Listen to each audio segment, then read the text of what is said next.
Hi friends, இந்த வீடியோவில் நம்ம எதை பற்றி பார்க்க போகிறோம்னா, பிஎஃப்ல மெம்பராக இருக்கக்கூடிய நபர்கள் கட்டாயம் இந்த தகவலை தெரிஞ்சுக்கணும். அதாவது இபிஎஸ் 95 பென்ஷன் ஸ்கீமில் மொத்தம் 10 வகையான பென்ஷன் வந்து இருக்குது. ஸோ இந்த 10 வகையான பென்ஷனும் எல்லா பிஎஃப் மெம்பர்ஸ்க்கும் அப்ளிகபிள் தான். ஸோ அதை பற்றின தகவல் தான் இந்த வீடியோவில் வந்து பார்க்க போகிறோம். ஸோ இபிஎஸ் 95 பென்ஷன் பார்த்தீங்கன்னா மாதம் உங்களுக்கு பிஎஃப் தொகை கான்ட்ரிபியூஷனில் ஒரு பர்சன்டேஜ் வந்து பார்த்தீங்கன்னா உங்களுக்கு இபிஎஸ் 95ல் மாதம் செலுத்திட்டு வருவாங்க. ஸோ உங்களுடைய சர்வீஸ் பீரியட், உங்களுடைய மொத்த சர்வீஸ் பீரியட் வந்து 10 வருஷத்துக்குள்ளே தான் இருக்குது. நீங்கள் வந்து பிஎஃப் பென்ஷன் பணத்தை எடுக்கணும்னு நினச்சிங்கன்னா, அதாவது ஃபார்ம் 10C அப்ளை பண்ணி நீங்கள் எடுத்துக்கலாம். ஸோ உங்களுடைய மொத்த சர்வீஸ் வந்து 10 வருஷத்துக்குள்ளே தான் இருக்குது. அந்த பென்ஷன் தொகையை நீங்கள் எடுக்கணும்னு நினச்சிங்கன்னா ஃபார்ம் 10C கிளைம் பண்ணி நீங்கள் எடுத்துக்கலாம். ஸோ ஃபார்ம் 10C கிளைம் பண்ணும்போதும் உங்களுடைய பிஎஃப் இபிஎஸ் 95 பென்ஷன் கான்ட்ரிபியூஷன்ல உதாரணத்துக்கு 50,000 ரூபாய் இருக்கு மொத்தமாக நீங்கள் கூட்டி பார்க்கும்போது அப்படின்னாலும் உங்களுக்கு 50,000 ரூபாய் ஃபுல்லாக தரமாட்டாங்க. ஸோ உங்களுடைய மொத்த சர்வீஸ் பெய்டு எவ்வளவு, ஸோ அதை பொறுத்து ஒரு பர்சன்டேஜ் டேபிள் டின்னு ஒரு கால்குலேஷன் இருக்கு. அதை பொறுத்து தான் உங்களுக்கு பென்ஷன் அமௌண்ட்டு கிடைக்கும்.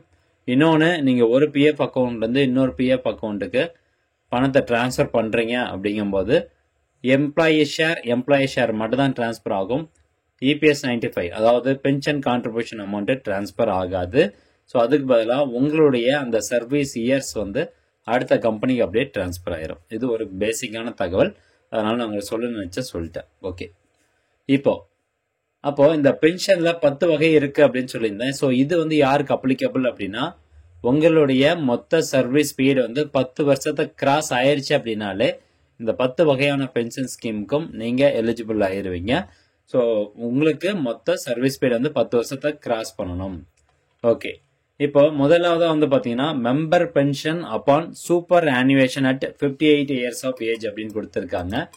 அதாவது உங்களுடைய வயது 58 வயது கம்ப்ளீட் ஆயிடுச்சுன்னா அது வந்து சூப்பர் ஆனுவேஷன் பென்ஷன் அப்படின்னு சொல்றாங்க. இந்த பென்ஷன் கால்குலேஷன் பார்த்தீங்கன்னா ஏற்கனவே நம்ம சேனலில் வீடியோ போட்டிருக்கோம். அந்த வீடியோக்கான லிங்க் டிஸ்கிரிப்ஷனில் கொடுத்துட்றேன், தேவைப்படும் கிளிக் பண்ணி பார்த்துக்கலாம்.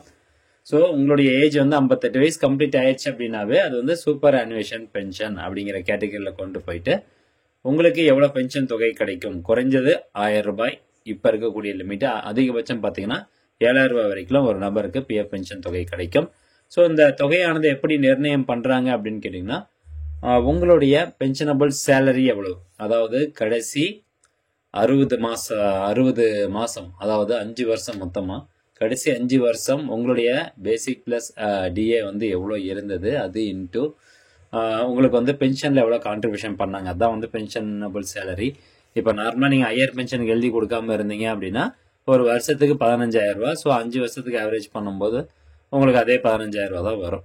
ஸோ அப்போ 15,000 இன்ட்டு உங்களுடைய சர்வீஸ் பெய்டு எவ்வளவு, உதாரணத்துக்கு ஒரு 30 வருஷம்னா 30 வருஷம் டிவைடட் பை 70 அப்படின்னு போடுவாங்க. அதான் வந்து ஃபார்முலா. 70 அப்படிங்கிறது என்னன்னு கேட்டிங்கன்னா, சராசரி ஒரு மனிதனுடைய ஆயுள் காலம் 70 அப்படிங்கிற மாதிரி அவங்க நிர்ணயம் பண்ணி இந்த ஒரு கால்குலேஷன் போட்டு ஒரு மாதத்துக்கு உங்களுக்கு எவ்வளோ பென்ஷன் தொகை அப்படிங்கிறத கால்குலேட் பண்ணுவாங்க. ஓகே, இது வந்து 58 வயசு முடிஞ்சோன்னா நம்ம வாங்கக்கூடிய பென்ஷன் வந்து சூப்பர் ஆனுவேஷன் பென்ஷன்.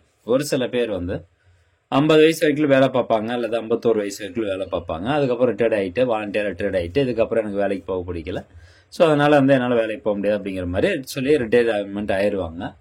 ஸோ அவங்களுக்கும் பார்த்தீங்கன்னா பிஎஃப் பென்ஷன் நீங்கள் 58 வயசு முடிஞ்சு தான் நீங்கள் பிஎஃப் பென்ஷனுக்கு அப்ளை பண்ணணும் அப்படிங்கிற எந்த ஒரு லிமிட்டும் கிடையாது.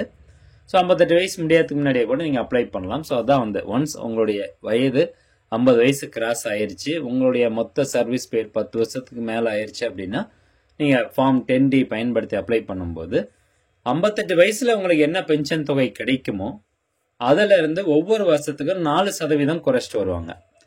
இப்போ உதாரணத்துக்கு 50 வயசு முடிஞ்சோன்னா நீங்கள் அப்ளை பண்ணுறீங்க அப்படின்னா ஒரு வருஷத்துக்கு 4% குறைச்சாங்கன்னா அப்போ மொத்தமாக 8 வருஷம், 58 - 50 மொத்தமாக 8 வருஷம், 8 × 4 வந்து பார்த்தீங்கன்னா 32%. உங்களுக்கு ஒரு 5,000 ரூபாய் பென்ஷன் தொகை கிடைக்கும். அதாவது 58 வயசில் அப்ளை பண்ணீங்கன்னா 5,000 ரூபாய் பென்ஷன் தொகை கிடைக்கும் அப்படின்னு வச்சுக்கலாம். இப்போ நீங்கள் 58 வயசில் அப்ளை பண்ணாமல் 50 வயசில் அப்ளை பண்ணும்போது அந்த 5,000 ரூபாயில் 32% குறைச்சிட்டு உங்களுக்கு வந்து பென்ஷன் தொகை கொடுக்க ஆரம்பிச்சிருவாங்க. 50 வயசுலேருந்தே கொடுக்க ஆரம்பிப்பாங்க. இது ஒரு கால்குலேஷன். ஓகே, அடுத்ததாக பார்த்தீங்கன்னா மூணாவதாக disability pension on permanent and total disablement during service. இது வந்து டூரிங் சர்வீஸில் இருக்கும்போது நீங்கள் வேலை பார்த்துட்டு இருக்கும்போது உங்களுக்கு அதாவது டிசபிலிட்டி பென்ஷன், அதாவது எதனா ஒரு உடல் குறைபாடு இல்லை எதனா ஒரு ஆக்சிடென்ட்னால கை கால் வந்து நம்ம இழந்துட்டோம் அப்படின்னா அது வந்து டிசபிலிட்டி பென்ஷனில் வந்து போயிடும். ஸோ அந்த மாதிரி ஒரு வகையும் இருக்குது. அடுத்ததா விடோ அல்லது widower pension on death of member or pensioner. இப்போ வேலையில் இருக்கக்கூடிய ஒரு நபர் இறந்துட்டாரு அல்லது பென்ஷன் வாங்கிட்டு இருக்கக்கூடிய ஒரு நபர் இறந்துட்டாரு அப்படின்னா அவங்களுடைய மனைவிக்கு, அதாவது ஸ்பவுஸ்க்கு வந்து பார்த்தீங்கன்னா விடோ பென்ஷன் அல்லது விடோயர் பென்ஷன் வந்து கிடைக்கும். அது ஒரு கால்குலேஷன். இப்போ அந்த நபர் ஒரு 5000 ரூபா பென்ஷன் வாங்கிட்டு இருக்காருன்னா அவங்களுடைய மனைவிக்கு வந்து 2500 50% பென்ஷன் தொகை கொடுப்பாங்க.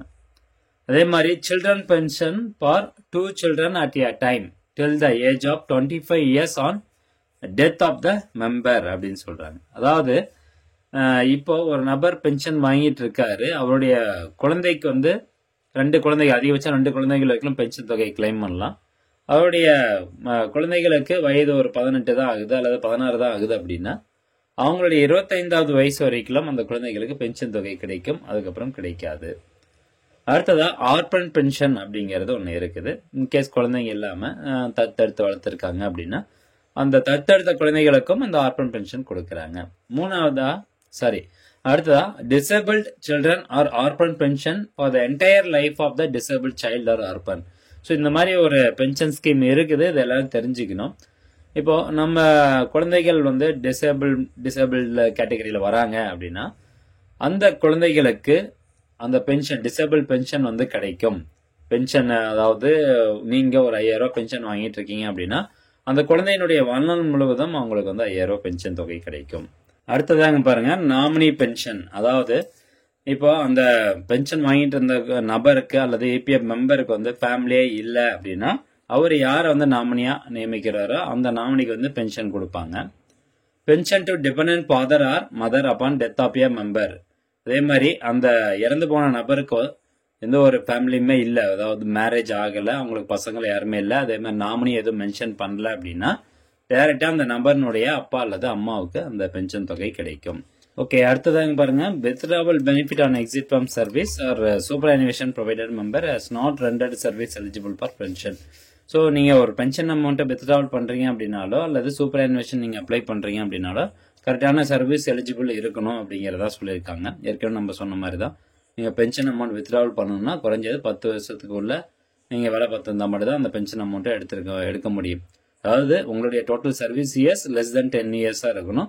இதை நீங்கள் பென்ஷனுக்கு அப்ளை பண்ணுறீங்க அப்படின்னா கிரேட்டர் தென் 10 இயர்ஸ்க்கு மேலே இருந்ததுன்னா நீங்கள் மந்த்லி பென்ஷனுக்கு எலிஜிபிள் ஆயிருவீங்க. அப்போ உங்களுடைய மொத்த சர்வீஸ் இயர்ஸ் வந்து 10 வருஷத்துக்கு மேலே இருந்ததுன்னா உங்களுடைய பென்ஷன் தொகையை எடுக்க முடியாது. ஸோ இதெல்லாம் வந்து ஒவ்வொரு வருஷத்தில் ஒவ்வொரு நிதியாண்டில் எவ்வளோ பென்ஷனர்ஸ் வந்து ஆட் ஆகிட்டே வராங்க அப்படிங்கிறது 2023-24 கணக்கெடுப்பின்படி 78,49,338 பேர் வந்து EPS 95ல பென்ஷனர்ஸாக இருக்காங்க அப்படிங்கிறது ஒரு கணக்கு சொல்லுது. ஸோ ஃப்ரெண்ட்ஸ், இந்த தகவல் கண்டிப்பாக உங்களுக்கு பயனுள்ளதாக இருக்கும் அப்படின்னு நினைக்கிறேன். ஸோ இந்த மாதிரி பலதரப்பட்ட பென்ஷன் வகைகள் வந்து இருக்குது. ஸோ இதை எல்லாரும் தெரிஞ்சுக்கோங்க. முடிஞ்சவங்க நிறைய பேருக்கு ஷேர் பண்ணி விடுங்க.